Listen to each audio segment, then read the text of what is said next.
Feminist and anti-feminist fighting to the death. Just joking. This is Random Michaelis, and Twitter is just filled with non-stop drama. I've been doing my best to just stay out of that drama. I've been like, nope, and I would just go and like do something else. Like I would play a Sudoku puzzle or a Mortal Kombat, but I'm just trying to stay out of that Twitter drama where it really is almost like a culture war, except it's not just romantic as Sargon of Akkad makes it sound. It just seems mostly petty, childish, and overly emotional and it's just crazy. And, it's a lot like from what I see, both sides are usually in the wrong. Usually both sides are in the wrong.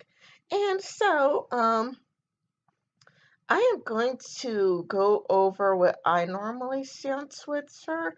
I have a list, but it's from the Atlantic, and I will go over that list with you now. Okay, so here's the list. Mind reading. You assume that you know what people think without having sufficient evidence of their thoughts.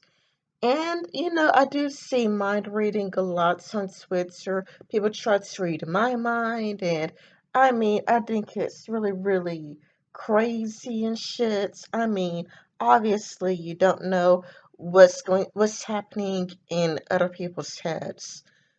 Fortune telling, not so much. Let's see, catastrophizing. You believe what has happened will happen will be so awful and unbearable that you want to be able to stand it. Oh yeah, I had conversations like that in the DMs. Labeling, you assign global negative traits to yourself and others. I'm a terrible person, he's rotten. I see that on both sides from the feminists and the anti-feminists. She's an awful SJW, stupid SJW, whatnot SJW. Use such a derogatory term, and it's kind of like, shit lord, garbage human, whatnot. The feminists also just, you know, labeling person piece of shit, buckhead, um, discounting the positives. You claim that the positive things you or others are trivial. Yep, people are really polarized, both sides of the political aisle. Negative filtering, you focus almost exclusively on the negatives and seldom notice the positives.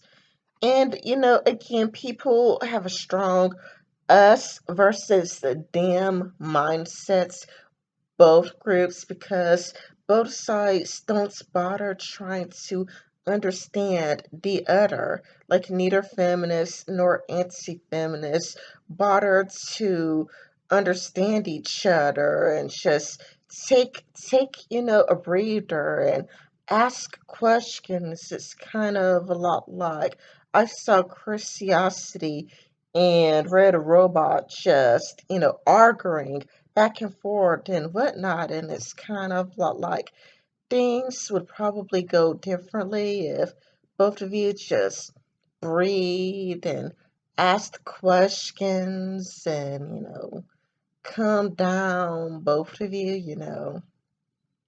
But it's kind of like when I just saw Curiosity and Rid of Robots arguing, they just both seemed in the wrong because, it's just insults from both sides instead of being like, let's just drop the insults, let's just breathe, let's just try to keep it civil. Let's just try to keep this really, really civil. Overgeneralization, you perceive a global negative traits based off a single incident. Yeah, this is what I see on both the feminist and anti-feminist community. It's like you know, anti-feminists would have a terrible experience with a feminist, so all feminists are like blank because of negative experiences. And likewise, the feminists do this to anti-feminists, like because Bering goes after the bedroom feminists, they get lots of downvotes because of Bering fans when they probably had a total difference like to dislike ratio, but then Bering would make a video response. They'll get bombarded with downvotes, and it wouldn't be like you know, amazing rebuttals in the comments. The comments will be full of, you're a bitch, you're an asshole, you're a whore, you're a slut, you're a cunt. Instead of, oh, no, that, but there are some MGTOW. There are definitely some MGTOW in Bering's audience. So it's kind of like you would see like MGTOW shit, like women cannot be trusted, women are whores, women, and it's like all women, and like MGTOW, they don't even like anti-feminist women. MGTOW hates, like based mama, roaming millennial. MGTOW, they hates even anti-feminist women. It's kind of like Sean Head is a slut and a whore, and Sean Head just wants Armored Skeptic for his money. It's just, so crazy. Dichotomous thinking. You view events or people in all or nothing terms. I'm rejected by everyone. It was a complete waste of time. Yeah, I think I do see people saying things like it was a complete waste of time on Twitter. 9. Blaming. You focus on the other person as the source of your negative feelings, and you refuse to take responsibility for changing yourself. She's to blame for how I feel right now. I mean, to a certain degree, a person could be to blame for how you feel if they call you a slut and a whore and this and that. But then, there's the block button. You could always block the person. But then things could be like a double-edged sword for feminists because when they do block people who call them like sluts, whore, fat, stupid, then they are accused of being Steve Shives. Then it's like, well, you're like Steve Shives. Oh, you're like Steve Shives. So it's kind of a lot like, it's weird because the options for feminists is kind of like, a double-edged sword. They would say, I feel harassed when people call me stupid, a bitch, and a fat. Anti-feminists, they do give a solution. Well, block the person who does it, you know. Then they do, then they're called Steve Shives for doing it. It's annoying double-edged swords.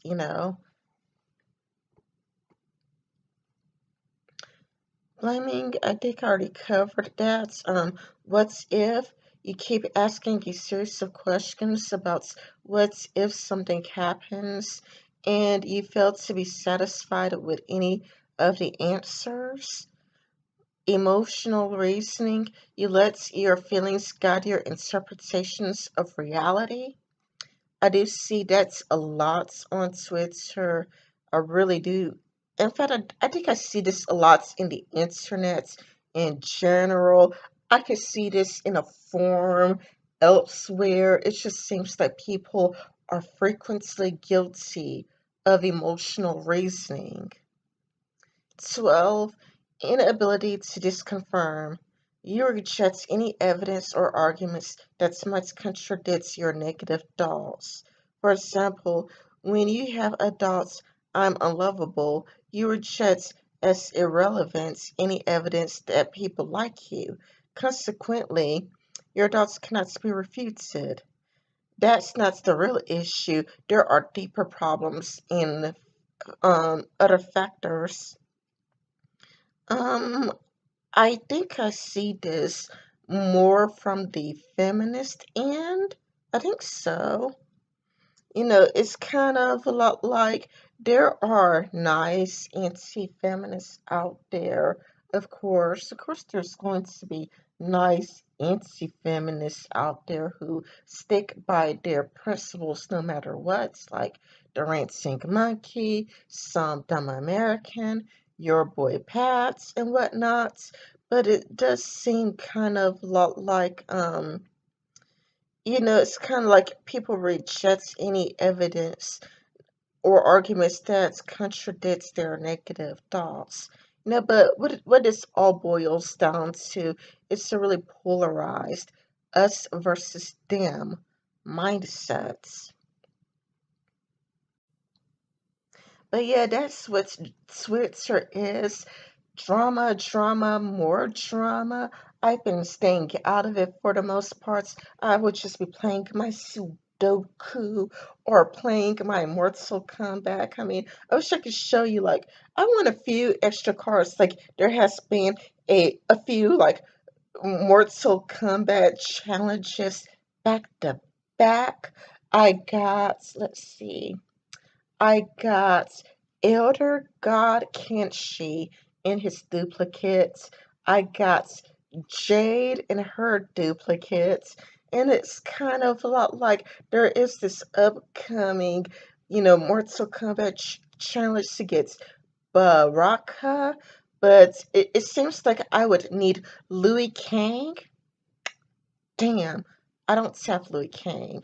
And I looked to see if he's a gold card. Like maybe I could buy Louis Kang. And nah, nah. And like, the final tier, it's like he would need a particular card, which they spell with a K. You need a particular card to do the final tier and to fight the boss. And I'm just glad that, I got my Kung Lao nice and strong. My Kung Lao could pretty much fight the boss all by himself. Yay! But yeah, I mean, I've just, been trying to stay out of this, silly Twitter drama because it just brings out the worst in people.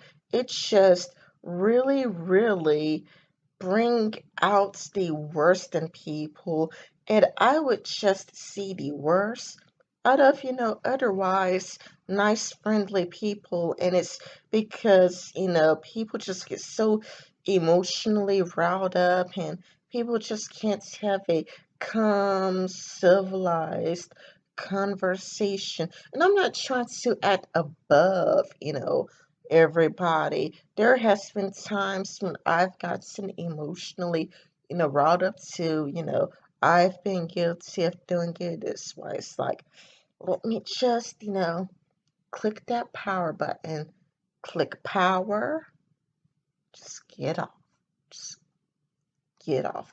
Anyway, this has been Renemy Kylis, and I hope you liked this video and found it to be very, very informative. And my hair looks terrible. Anyway, if you like this video, please like, comment, and subscribe. Thank you. Bye-bye.